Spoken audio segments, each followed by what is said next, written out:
Something evil is coming our way. Could it be an alien invasion, as we have lots of people talking about aliens of recent? Or is it more demonic in nature?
It's not just California. It's the whole world.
In this video here, we have a 10-year-old right before he's taken to heaven. He is survived by his mother, and his mother, he told a vision to her about heaven and future events. We have an alien invasion. He says first there is World War III. And he says that's not the worst of it, folks. The worst is the alien one that comes afterwards, which has to do with an alien demonic force that comes against humanity. And why would they want to play it this way, folks? Why would they want to play it this way? How else can you unite the entirety of humanity behind one cause?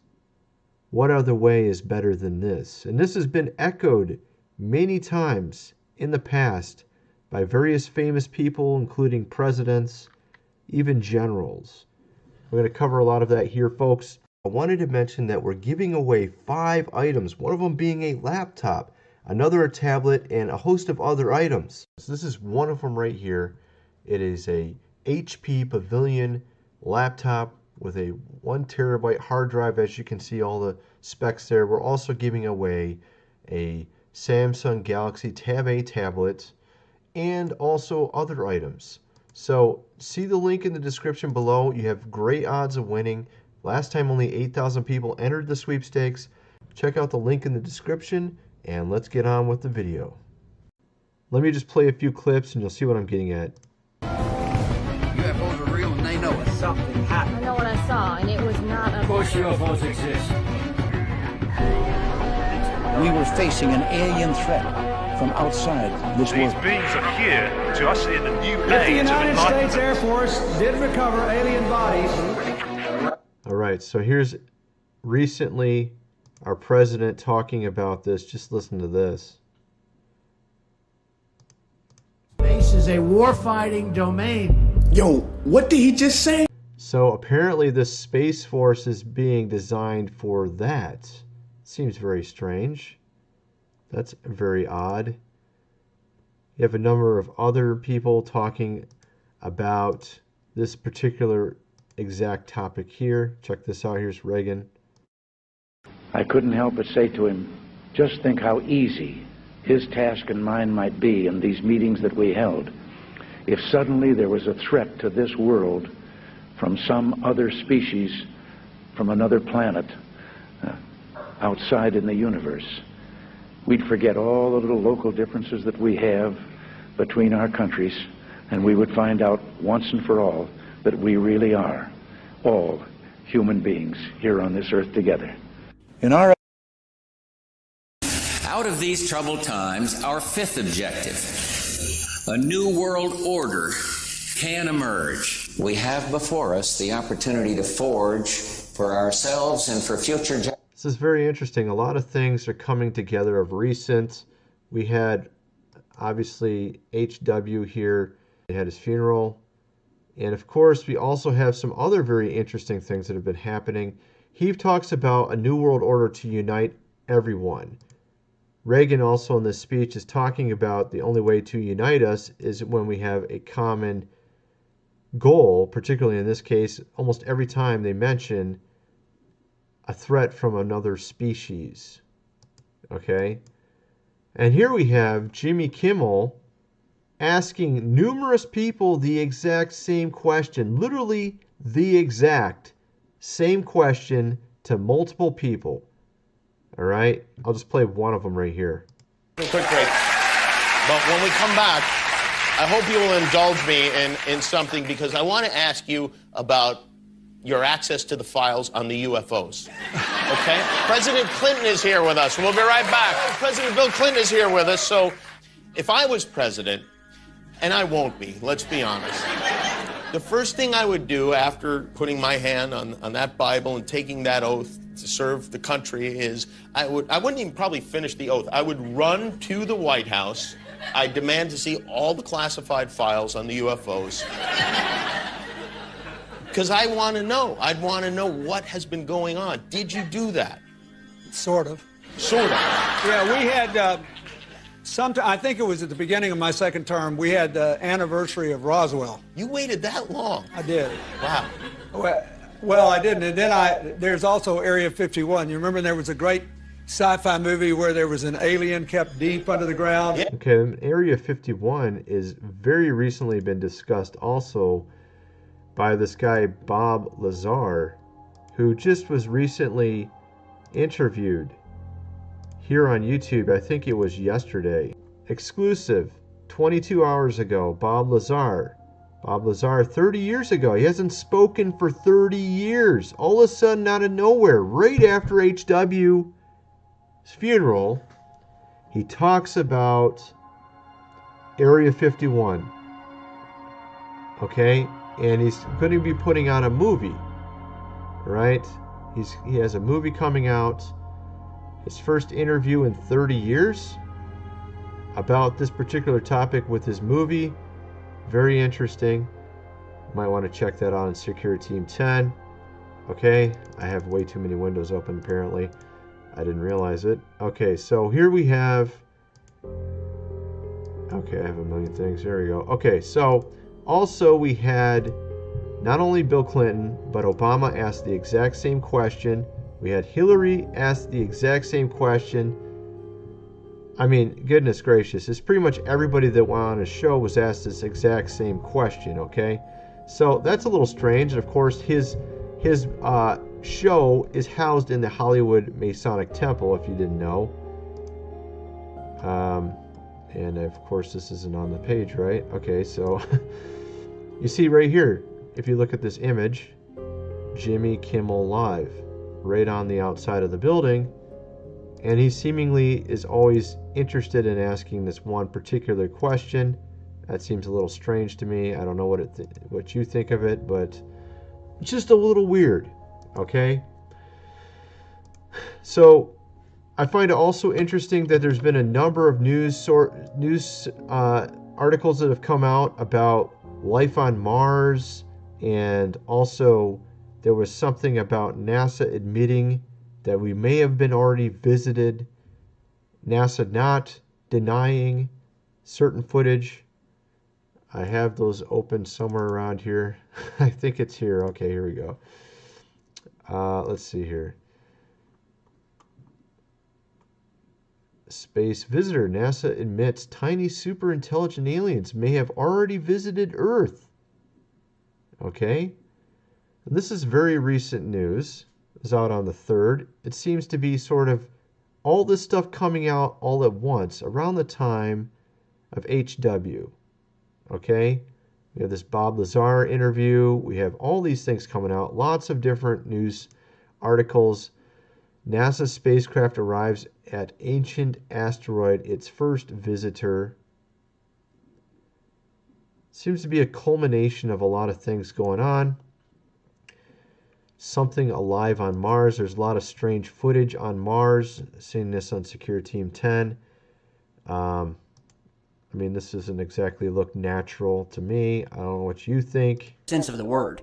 We have this large carved out path here, dug into the soil, at the end of which we have a very clear as day, circular, saucer-shaped UFO dug into the Martian dirt, the front end of which is completely covered, as you would expect it to be in a crash like this. And in terms of crash sites and, you know, what we've seen on Earth, and all of the times you think back to seeing, you know, a crash site anywhere, this is basically what it looks like. And whatever this object is, it has some force to it.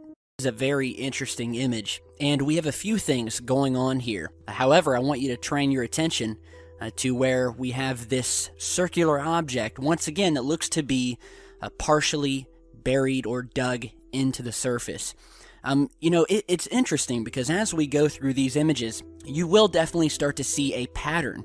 A lot of structures that have been found on Mars are partially buried, or I guess you could say camouflaged into the surface. So it's a beautiful piece of evidence. Here we have yet again another very similar saucer to the one that we just showed you. Once again, so you have all these strange images on Mars. Of course, this whole plays into the whole deception, because I kind of wonder, you know, what else is really going on with reference to this topic. Because here's yet another video that wasn't released too long ago about the fake alien invasion that's coming with Stephen Greer from Disclosure Project. You have this Curiosity recent show about this as well. It seems like there's a lot of people talking about this, and I'm kind of curious. You know, we also had this card game. I don't know if you remember this. You're gonna see it here, which predicted many things. Okay, Illuminati expansion set of cards.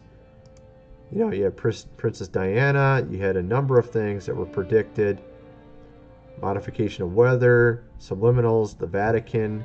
Of course, the Vatican's talked about also, you know, salvation for aliens, and have been part of this whole agenda as well, with the aliens coming to Earth and talking about that of recent as well. So you have quite a few things covering this. But you also have this card, which ties into, there's a lot of people have had visions about this alien invasion. It's really strange. If you go on YouTube, you'll see like 10, 20 videos at least about them having a vision or a dream or something from God about an alien invasion. So it seems to be a very common theme, okay? And check this out. You see this card here, Flying Saucer? Okay, check this out. I want to play this real quick. Use these clues to make an educated guess at what is coming. It is demonstrable that various secret societies around the world play a significant part in major world events. The main secret societies for the sake of this video are the Knights Templar, Freemasonry, and the Skull and Bones Society.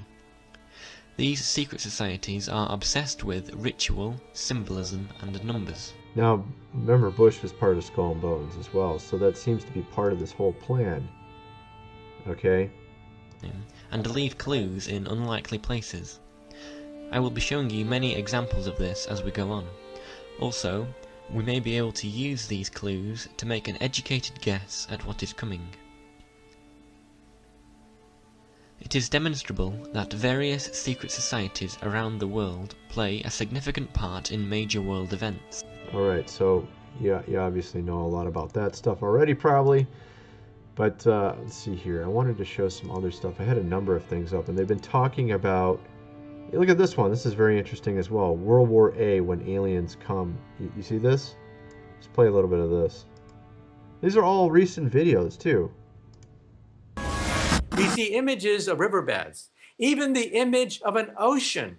So we do know that Mars was once tropical. It was once lush. Scientists have been able to retrace the entire history of Mars. So this is part of the agenda as well, to push this whole narrative that there's life on Mars, you know, and it seemingly ties into this whole thing as well.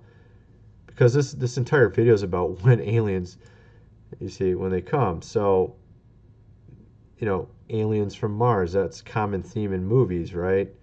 Well, actually, these beings are not from another planet.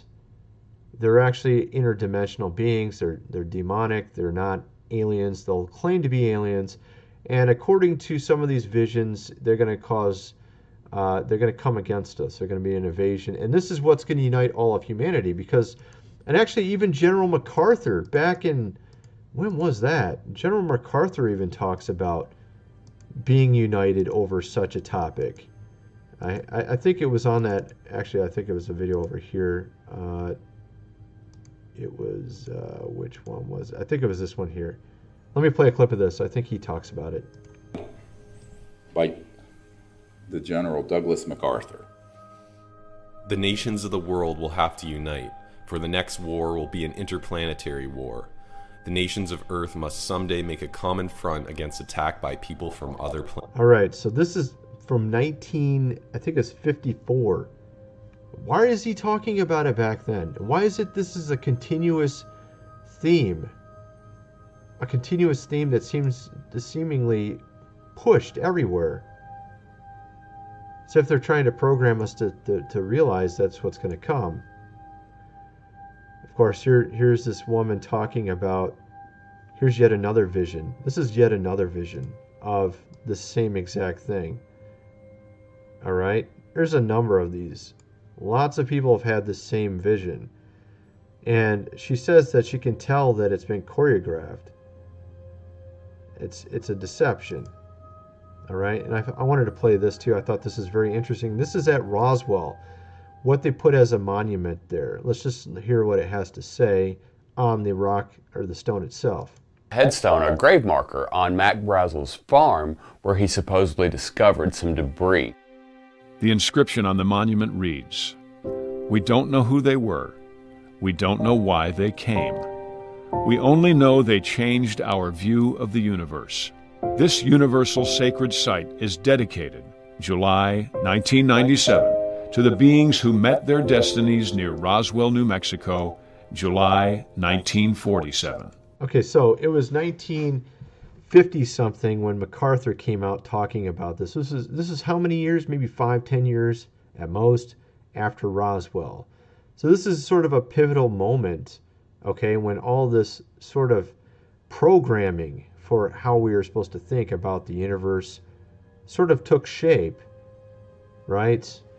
I find this very interesting. I've done videos about the Emerald Tablets of Thoth, which is where Copernicus got his ideas about heliocentrism. You know, where those are located in the Great Pyramid. They were in the Great Pyramid, okay? I'm just going to try to look that up. I did a couple videos actually on this topic here. The Emerald Tablets of Thoth, which are written in Paleo-Hebrew, which is also called Phoenician, which is allegedly the language of heaven. It's the first language, okay? This is what they say. And of course, the Great Pyramid is called the Pillar of Enoch in the Bible. And I've actually talked about how the Emerald Tablets of Thoth says that there's a bottomless interdimensional pit underneath the Great Pyramid. So I actually do believe that's what's there. Something has been captive there. And I think it might have to do with the bottomless pit, I guess you would say, in Revelation. It says in the end times they'll be unleashed. So I'm kind of curious if these interdimensional beings are obviously fallen angels rather than aliens. And they're not from another universe. I've seen I actually had a video open where it talks about just the sheer impossibility of traveling between galaxies. It's just immense. The amount of energy it would take to propel just a small ship from one galaxy to another.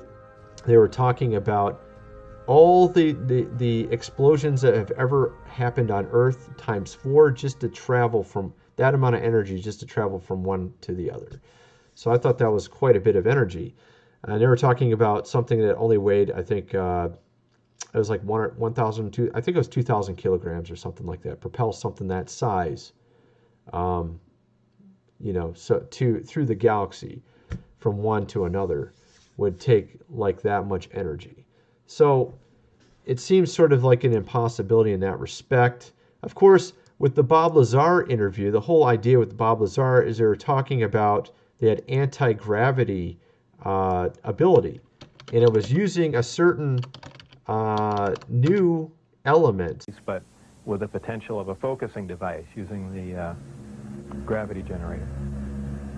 And Project Looking Glass? Project Looking Glass dealt with the distortion, the fact that... So basically there was an element that he already knew about before it had been officially added to as a real element to the periodic table. Bob Lazar apparently knew about it. It had something to do with being able to cause anti-gravity. And this is how they say they can make these UFOs fly, apparently.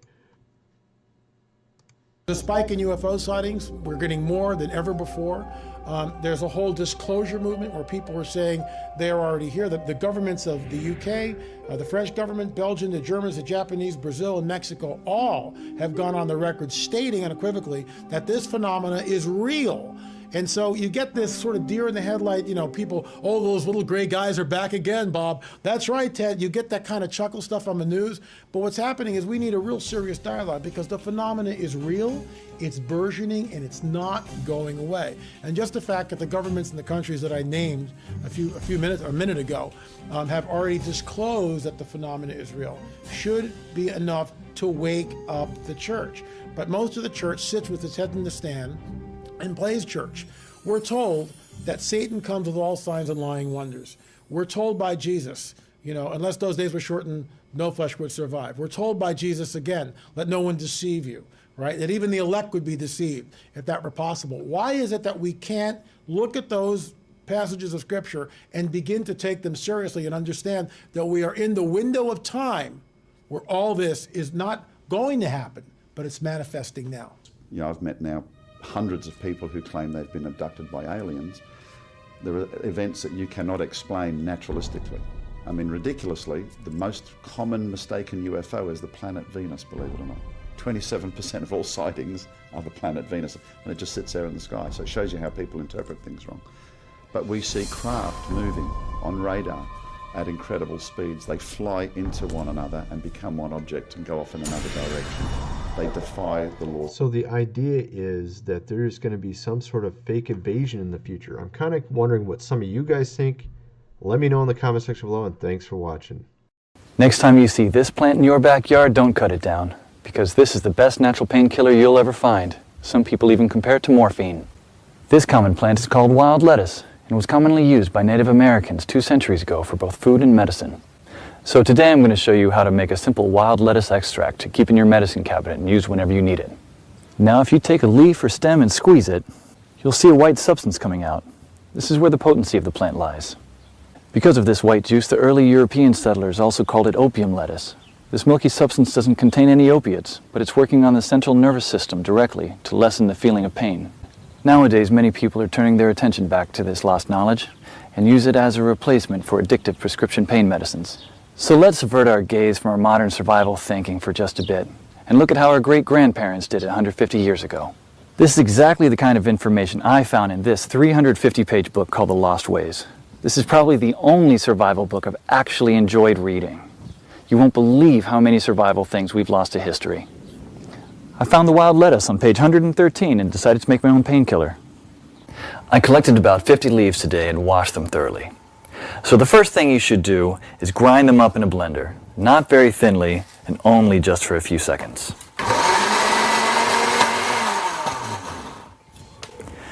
Place the ground leaves into a wide pot and add just enough water to cover them.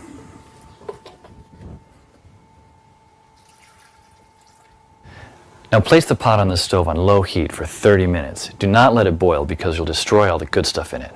Stir every 15 minutes until the water reaches a dark brown color, just like this. Now pour the substance while still hot into another pot through a strainer. Almost none or very little plant material should get through it. Try to squeeze as much water as you can while the plant is in the strainer. This solution contains all the core elements of wild lettuce, especially the pain-killing essence. But it's not concentrated enough yet. So in order to obtain this essence, you should warm it over low heat again until the water is vaporized, basically dehydrating the solution until it becomes a paste like this. Be careful at the end when there is little water left. You should not burn the extract at the bottom of the pot. What you should have now here is pure wild lettuce extract. You can pour it in a small glass container like this and put it in your medicine cabinet for later use when you'll need it. Wild lettuce is unscheduled by the FDA, meaning it's legal to grow, own, and forage without prescription or license, just like how the Native Americans used to heal their pain. In The Lost Ways, you'll find lots of these common and valuable weeds with pictures, how to identify them, how to prepare them, and how to use them, all with different medical effects. Because when the medical system collapses, this will be the only option you have to heal yourself. I personally happen to know the man behind this book. Claude is an old-fashioned guy by any standard. He lives with his wife and 2 children in a log cabin he personally built. Cooks outside on an open flame in a cauldron most of the time, and all of his clothes are handmade. He has a 150-square-foot root cellar stuffed with all sorts of homemade canned foods and goods, and he raises cows, sheep, and chickens. I thought several times to myself that this guy will never be troubled by any crisis, because the coming crisis we all prep for is what folks 150 years ago called daily life. No electrical power, no refrigerators, no internet, no computers, no TV, no hyperactive law enforcement, and no Safeway or Walmart. They got things done or else we wouldn't be here. In the next 7 minutes, Claude will unearth a long-forgotten secret that helped our ancestors survive famines, wars, economic crisis, disease, droughts, and anything else life threw at them. A secret that will help you do the same for your loved ones when America crumbles into the ground. He's also going to share with you 3 pioneer lessons that will ensure your kids are well fed even when others are rummaging through garbage bins.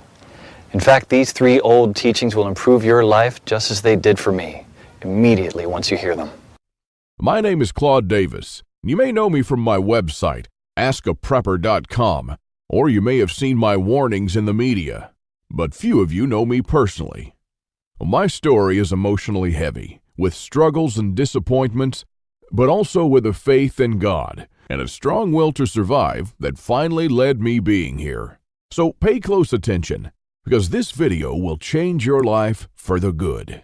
Lesson number 1, don't take anything for granted. My grandparents from my father's side came to America from Ukraine just before the Second World War and started a small farm in Texas where I grew up without missing a thing. But my grandfather wasn't so lucky. When he was only 12 and still in Ukraine, he survived one of the most horrific famines. Of the 100 families that lived on his street, only 20 survived. So what you're about to hear is a real recollection, as it was written in a personal journal just after the crisis by one of his neighbors. Where did all the bread disappear? I do not really know. Maybe they've taken it all abroad. The authorities have confiscated it, removed it from the villages, loaded grain into the railway coaches, and took it away someplace. They've searched the houses and taken away everything, to the smallest thing. All the vegetable gardens, all the cellars were raked out, and everything was taken away. It was so dreadful that every day became engraved in my memory. People were lying everywhere as dead flies. The stench was awful. Many of our neighbors and acquaintances from our street died. We tried to survive the best we could. We collected grass, goosefoot, burdocks, rotten potatoes, and made pancakes, soups from putrid beans or nettles, collected clay from the trees and ate it, ate sparrows, pigeons, cats, and dogs. When there were still cattle, it was eaten first, then the domestic animals. Some were eating their own children. I would never be able to eat my child. One of our neighbors came home when her husband, suffering from severe starvation, ate their own baby daughter. This woman went crazy. Another neighbor wrote a petition to the authorities, and here's just a paragraph from that. It said, "Please return the grain that you've confiscated from me. If you don't return it, I'll die. I'm 78 years old and I'm incapable of searching for food for myself." And of course, nobody cared. In a crisis, it's everyone for himself.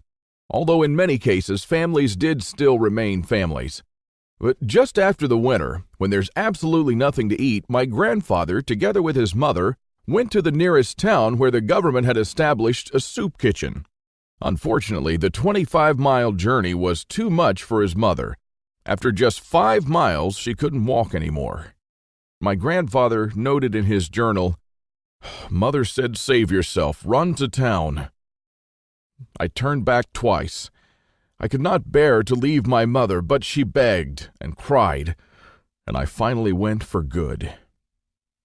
Now, I don't know about you guys. I'm a father myself, and when I read these things, I burst into tears. Now, please allow me to take a wild guess here, without getting mad at me. Your life's not perfect, but at least you have a computer or a mobile device to watch this video on. Your fridge is probably half full, and while you have your problems, starvation is not one of them. And even though your job or retirement could be more enjoyable, you probably have enough money to at least get by. And that's great. But make no mistake taking this for granted. History has shown us many times that it can all fly away in a split second. The biggest misstep that you can take now is to think that this can never happen in America or to you. All that my grandfather and our ancestors who came here and formed America lived through would be in vain without lesson number 2. Those who cannot remember the past are condemned to repeat it.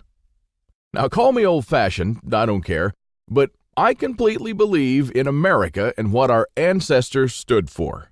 They all had a part in turning this land into one of the most powerful countries in the world. Many died and suffered before a creative mind found an ingenious solution to, maybe, a century-long problem. Now, believe it or not, our ancestors' skills are all covered in American blood. And this is why these must be fought for, protected, and handed on for them to do the same for our children and our children's children. But now, my friends, we're sitting on the edge of oblivion. Our fathers and grandfathers were probably the last generation to practice basic things like building a root cellar or making pemmican. Our ancestors laid the bricks and built the world's strongest foundation that we're about to irreversibly forget. And we're going to pay the ultimate price for this, because if you have a big, strong house with a weak foundation, it doesn't matter if it looks nice on the outside. The next flood will sweep it away. And that is exactly what will happen to most Americans in the coming crisis. So here we are, human beings in the 21st century, several lifetimes and a world away from our grandparents and their ways. Have we become better at living? I think not. I watch as we have become ever more expectant that the world owes us a living.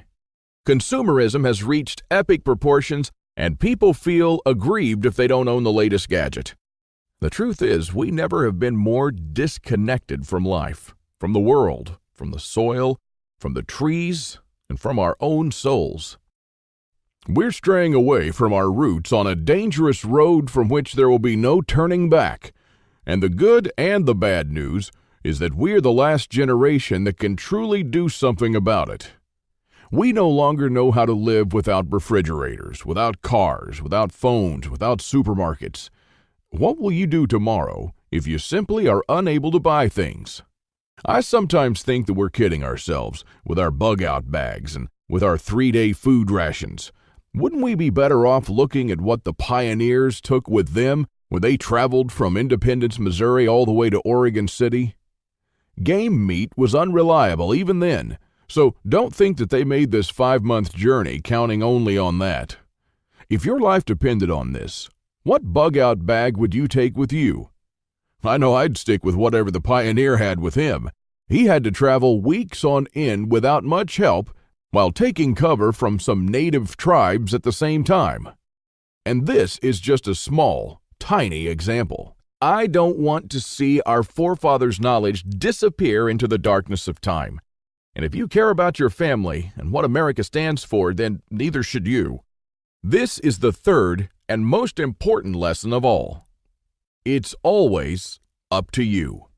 Now, I believe in God and in the power of free will, and I believe that you are the only one in charge of your destiny, and that you're constantly making decisions that shape the rest of your life.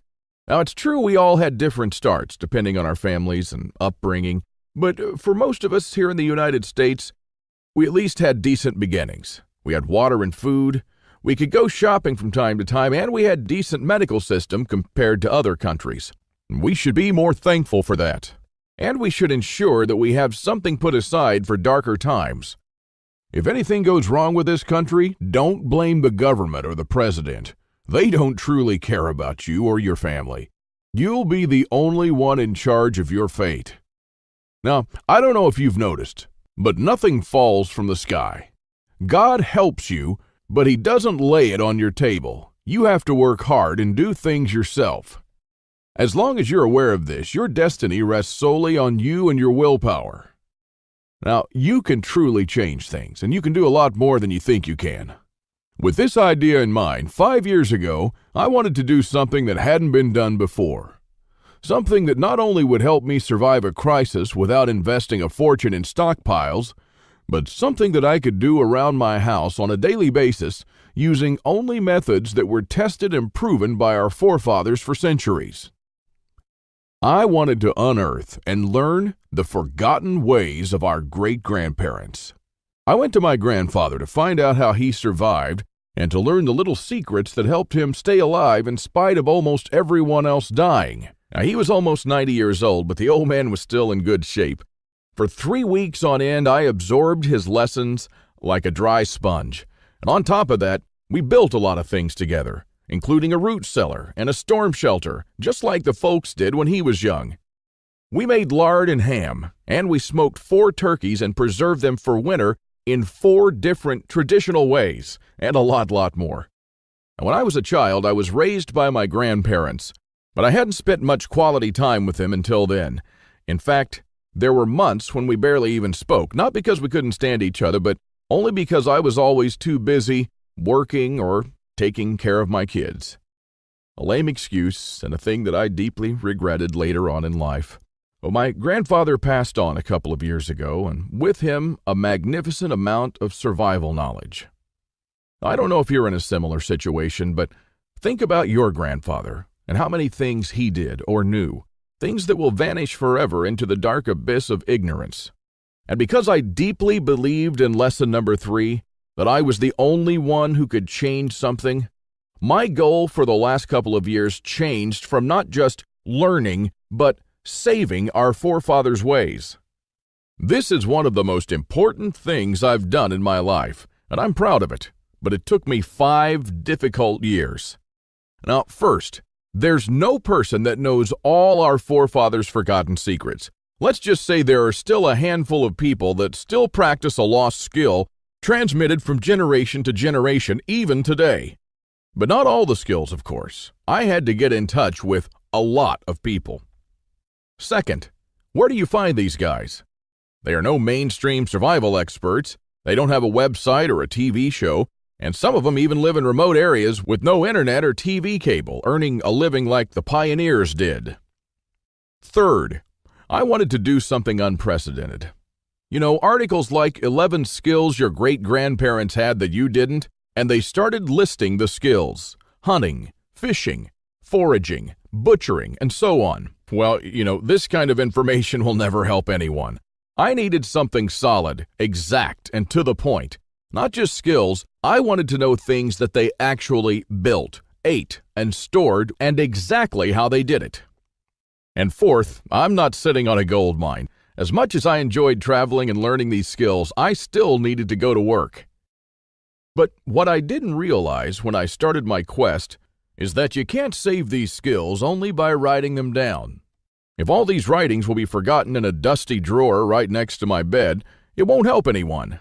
This knowledge will die together with me, and all my efforts to save our forefathers' ways would have been in vain. So this is because all my life I blindly believed in Lesson 3, that it's always up to me. But I was wrong. In this case, it's only halfway there. It's also up to you. Today is your chance to be a part of saving our ancestors' lost ways. I wanted to make this information available to every family out there without having to spend years of their lives or thousands of dollars. So I came up with this great idea to edit all my manuscripts and turn all this lost knowledge into one of the greatest books of this century. The Lost Ways, Saving Our Forefathers' Skills. Now, as you can see, I designed and edited the book in an old-fashioned way, but most of it is not written by me personally, because I didn't want people to read a second account. I'm sure a lot of information would have been lost in this process. You know, those little secrets that make a thing really work? Those little things that make a big difference. So I paid these experts for their time, and I got what I wanted.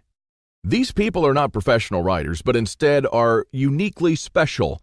They're neither the strong, badass type that you see in Rambo movies, nor the ultra-rich preppers from reality shows. They're simple people who know a lost skill very, very well. They're smart, shrewd, and wise enough to survive for months or even years in the world's most remote places. Now, here's a glimpse of what you'll find in The Lost Ways. You'll discover the lost remedies used by our ancestors for centuries.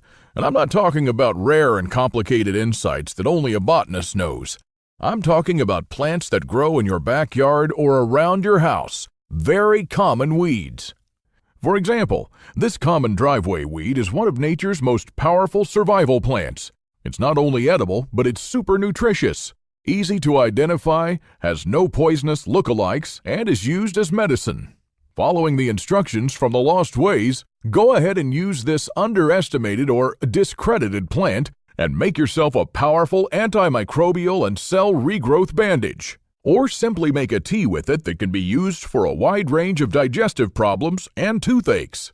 Native American Eric Bainbridge, who is on the board of directors of a Native American Educational and took part in the reconstruction of the native village of Kualoklo in California, will show you how Native Americans build the subterranean roundhouse, an underground house that today will serve you as a storm shelter, a perfectly camouflaged hideout, or a bunker. It can easily shelter 3 to 4 families. So how will you feel if, when all hell breaks loose, you'll be able to call all your loved ones and offer them guidance and shelter? And besides that, the subterranean roundhouse makes an awesome root cellar where you can keep all your food and water reserves year-round. From Ruff Simmons, an Old West history expert and former deputy, you'll learn the techniques and methods used by the wise sheriffs from the frontiers to defend an entire village despite being outnumbered and outgunned by gangs of robbers and bandits, and how you can use their wisdom to defend your home against looters when you'll be surrounded. Patrick Shelley, who earned a living in the woods for years on end, will show you how to make foolproof traps. He wrote an awesome chapter about how to trap different animals in winter just like our forefathers. When 100 hungry mouths will shoot each other over the last deer to feed their children, your family can eat the favorite food of trappers and mountain men from the 1800s. From Shannon Azares, you'll learn how sailors from the 18th century preserved water in their ships for months on end, even years, and how you can use this method to preserve water for your family cost-free. Mike Searson, who is a firearm and Old West history expert, We'll show you what to do when there's no more ammo to be had, how people who wandered the West managed to hunt 8 deer with 6 bullets, and why their supply of ammo never ran out. Remember the panic buying in the first half of 2013? Well, that was nothing compared to what's going to precede the collapse. From Susan Morrow, an ex-science teacher and chemist, you'll master the art of poultice. She says, if you really explore the ingredients from which our forefathers made poultices, you'll be totally surprised by the similarities with modern medicine. Well, how would you feel in a crisis to be the only one from the group knowledgeable about this lost skill? When there are no more antibiotics, people will turn to you to save their children's lives. If you liked our video tutorial on how to make pemmican, then you'll love this. I'll show you how to make another superfood that our troops were using in the Revolutionary War, which even George Washington ate on several occasions. This food never goes bad, and I'm not talking about honey or vinegar. I'm talking about real food. And the awesome part is that you can make this food in just 10 minutes, and I'm pretty sure that you already have the ingredients in your house right now. Now, really, this is all just a peek. The Lost Ways is a far-reaching book with chapters ranging from simple things like making tasty bark bread, like people did when there was no food, to building a traditional backyard smokehouse, and many, many, many more. And believe it or not, this isn't all. If you get The Lost Ways right now, you'll also receive 3 exclusive reports that will be off the table soon. There's an old saying that our great-grandparents used to know. Once in life, you need a doctor, a lawyer, a policeman, and a preacher. But every day, 3 times a day, you need a farmer. So the first report you'll get is what every survivalist should grow in his backyard. This special report contains the most nutritious and toughest plants that you should start growing so you'll never run out of food. These plants are reliable in the worst possible conditions, including drought, flooding, or light deprivation. And you'll also find instructions on how to plant, grow, harvest, and store them. I'm also pretty sure that you're familiar with this 150-year-old saying that it's not the strongest species that survived nor the most intelligent, but the ones most responsive to change.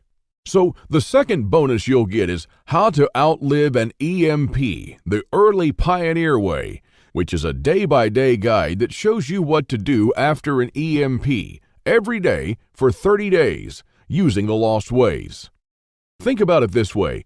If an EMP had struck in the late 1800s, nobody would have noticed it.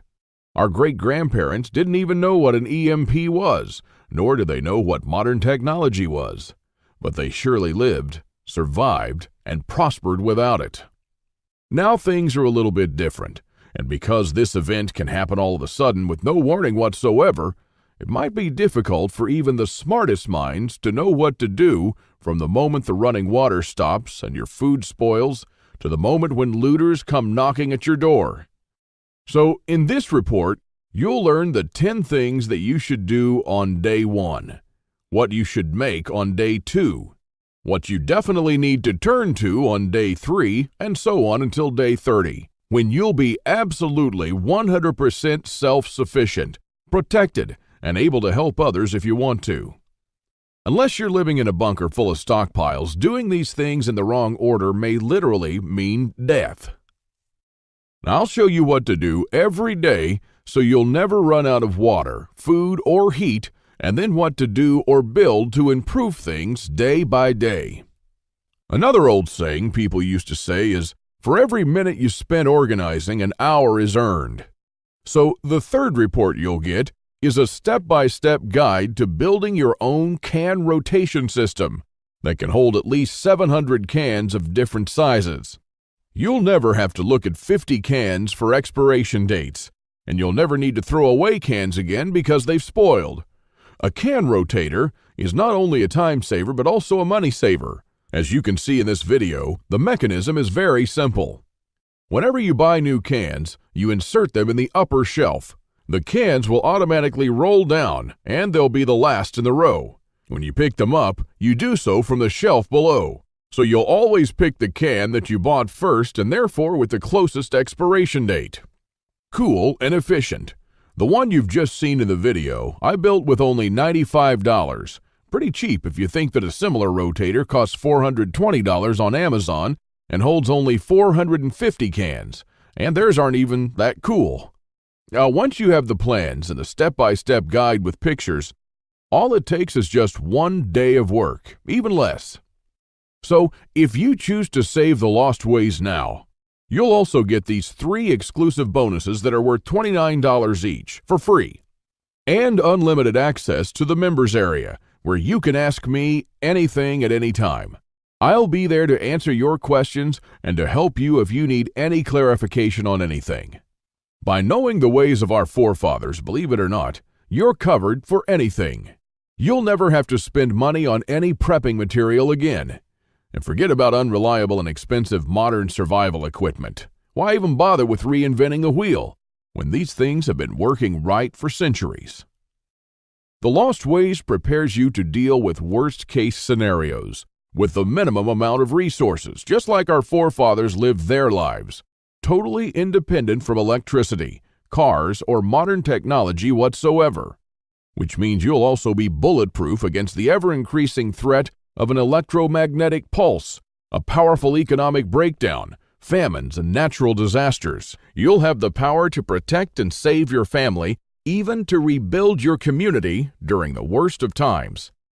And besides that, The Lost Ways is not merely a survival book, because most of the knowledge you'll find in it will begin improving things in your life starting today. What I'm talking about is the type of self-sufficiency that our great-grandfathers used to have. I'm talking about things that they did around their homes and the healthy lives that they lived. And at the same time, you get to take part in doing something great, saving our forefathers' lost skills. Now, I consider that I've done my part, the hardest and costliest part, if I may say so. All you need to do is to make sure that you hand this knowledge over when it's time to, and take full advantage of it until then. Now, I've shown it to some expert preppers and readers of mine, and some of them said that they would easily pay $1,000 just to learn these skills. I even thought of creating a weekend workshop and charging at least $500 for a seat. There are a lot of people that do that. But I realized that this would be wrong because only a handful of people will actually learn the Lost Ways. And while my main focus is not to get rich, but to save these skills by spreading this knowledge to other people just like me. Now, remember when a man's word was his bond? When you made an agreement and you just shook on it? Well, frankly, I'd like to do things the old-fashioned way here, on a handshake. So today, you can just shake my hand and seal the deal for a price that anyone can afford. While this video is still up, you can get The Lost Ways plus the 3 bonuses for a one-time special offer of just $37. But the only way to get it is to click the Add to Cart button below now. The way I see it, you have 3 options here. You can hope that things will get better and that a crisis will never strike America. And I'm hoping the same thing, by the way. But my grandfather taught me better. He taught me, as I've told you, to never take anything for granted.